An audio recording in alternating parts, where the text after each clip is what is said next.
Plusieurs entreprises ont répondu jeudi 19 juin 2025 à l'invitation de l'équipe de coordination du programme d'appui à la lutte contre le changement climatique, la protection de la biodiversité et l'agroécologie PALCC+, pour les entretenir sur leur rôle dans la mise en œuvre des contributions déterminées au niveau national. Pour ce faire, ces professionnels du secteur privé ont entre autres été entretenus sur les impacts socio-économiques et environnementaux du changement climatique, l'implication de leur secteur dans l'adaptation, la compensation carbone et autres, leur place dans les mécanismes de l'article 6 de l'accord de Paris. En réalité, le but de ces sous-thèmes qui leur sont développés est de les amener à bien cerner les intérêts qu'ils ont à s'engager dans la lutte contre le changement climatique. Ça leur permet de sécuriser leur chaîne d'approvisionnement. Je vous donne un exemple banal. Vous voyez par exemple, aujourd'hui, on constate de plus en plus que le karité produit moins. Et cela impacte toutes les entreprises qui utilisent donc le karité comme matière première. Et c'est ça là que certaines entreprises comme Nestlé ont vu très tôt et commencent par donc financer des projets d'adaptation de la production de cacaoyer et autres. Et donc, quand nous présentons ces modèles, ça permet à nos entreprises de pouvoir s'inscrire dans cette logique, savoir quel intérêt ils ont à tirer. Donc, sécuriser leur chaîne d'approvisionnement, améliorer leur productivité future et réduire les risques de perte de leurs actifs.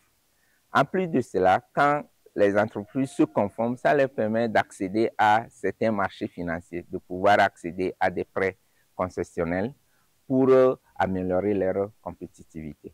Pour un meilleur engagement dans cette lutte, il faudra que les entreprises relèvent un certain nombre de défis. Elles doivent par exemple passer par les 3 étapes de décarbonation.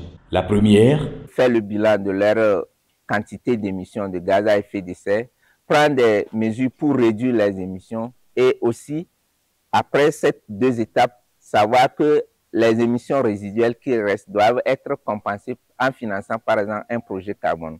Et leur faire comprendre qu'ils ont intérêt aussi à mettre en place des stratégies de durabilité qui leur permettent d'être conformes pour pouvoir accéder à des prêts. Donc, ça, c'est des défis. Et aussi, la manière de communiquer leurs informations, les questions de transparence.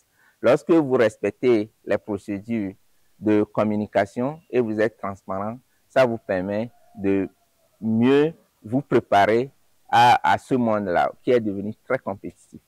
Le sujet débattu suscite engouement et prise de conscience auprès de la cible.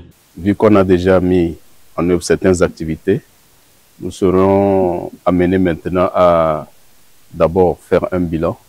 Et après ce bilan, nous pourrons maintenant voir dans quelle mesure on peut se faire accompagner et accéder à de pareils crédits. Et donc, nous avons trouvé un grand intérêt à participer à cette conférence. Quel est le nom commun du primate qui a été décrit pour la première fois dans le monde à partir d'un spécimen du Togo? C'est donc avec ce spécial Grill Quiz que les travaux de cet atelier ont pris fin. Il a vu la participation d'une 50aine de candidats jaugés sur des questions de biodiversité de façon générale et remportés à la fin par M. Panla Kofi, biologiste et environnementaliste. En plus de l'attestation d'honneur qu'il a reçue avec les 2 autres finalistes, dont un en ligne ici représenté, il repart avec un trophée dédié et un accompagnement spécialisé qu'il définira ensemble avec l'équipe de coordination du PALCC+. Permettez-moi d'abord de remercier les organisateurs. Et donc, le PALCC qui fait beaucoup et aussi le ministère de l'Environnement pour l'accompagnement. Nous sommes nombreux à concourir. Et bon, tout le monde était à la hauteur, mais la chance a voulu que la meilleure place vienne à moi. Donc, je rends grâce à tous les participants, à mes amis qui ont participé aussi et qui ont donné vraiment du jus pour que c'est-à-dire la compétition soit tellement intéressante. Cette rencontre, pour rappel, est la dernière de la série d'activités organisées par l'équipe de coordination du PALCC+, dans le cadre de l'organisation de la quinzaine de l'environnement et du développement durable, édition 2025.